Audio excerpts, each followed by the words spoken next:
welcome everybody to another edition of the Arcade Corner. A lot of you may remember an old arcade classic that lets you control a spaceship with your objective being to kill about as many space aliens as possible. Now, while the names might vary depending on what games you've played, the game that mostly comes to mind when describing that scenario, at least to me, would be Galaga.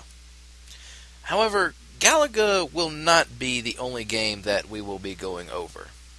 Actually, for that matter, Galaga is only part of the series formerly known as Galaxian. So, with that in mind, we will be doing what I like to call the Galaxian Chronicles, and where better else to start than with where it all began, Galaxia. Now, Galaxia is a fixed shooter type of game developed by Namco back in October of 1979. It was designed at the time to compete with a successful game that came before it known as Space Invaders. Now, the rules are pretty simple. You play as a Galaxian ship whose mission is to destroy swarm after swarm of aliens that come at you.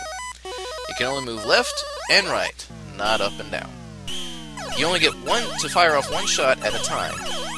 Add that to the way your movements are, it may feel like it's kinda slow. But hey, this is a late 70s game we're talking here, and it's only the beginning of what's to come later on. So basically, you fight on getting as high of a score as possible, each swarm getting more challenging than the next. And that's pretty much it.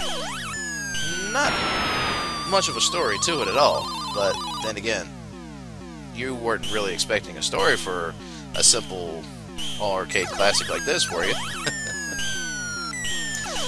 So as it turns out, Galaxian would be a huge success in the arcades, to which later on would spawn a highly successful sequel a few years later, which would be Galaga. But that is where we come to a halt at this time for the Galaxian Chronicles on this edition of the Arcade Corner. So stay tuned next time as we dive into Galaga. Until then, I'm Mark Ladd, and I shall see you next time.